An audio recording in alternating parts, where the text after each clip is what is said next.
So when I was in high school, so I went to when I went to junior high. Um, I started in ninth grade, and for that's like the end of junior high, and so I got there in the middle of the year, and so everybody had already made friends and had bonded, and I was pretty much by myself Mm-hmm. that during that time, and that's when I experienced a lot of like bullying and like people just being mean. And it was just, it wasn't just, people of other races, there was some folks, but there was other Filipinos, who would like pick on me or make fun of me and other, other Pinays, and so when I got to high school, the high school I went to was primarily Filipino, Latino, and black, and just very few white students who were there. And so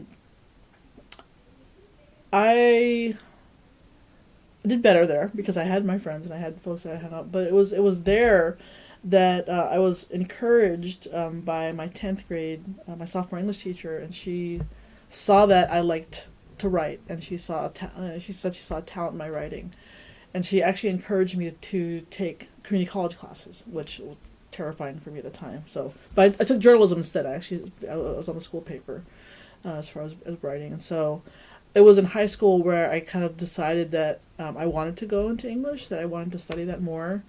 Um, but when I got to college, I was the only Filipino was an English major, and I tried to. My first year, I tried to associate myself with the Filipino orgs that were there, and my friends and I were trying to join this organization. And we went to the first meeting, and nobody talked to us. No one introduced themselves. No one said hello.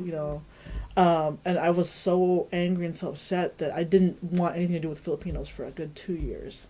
And so I dove into I studied, ethnic American literature. I studied women as literature. I studied the Bible. I studied everything else. And it wasn't until I met another professor who introduced me to Filipino American, right, to Jessica Hagedorn, to Dog Eaters, that's where I found kind of my trajectory, like where I wanted to study.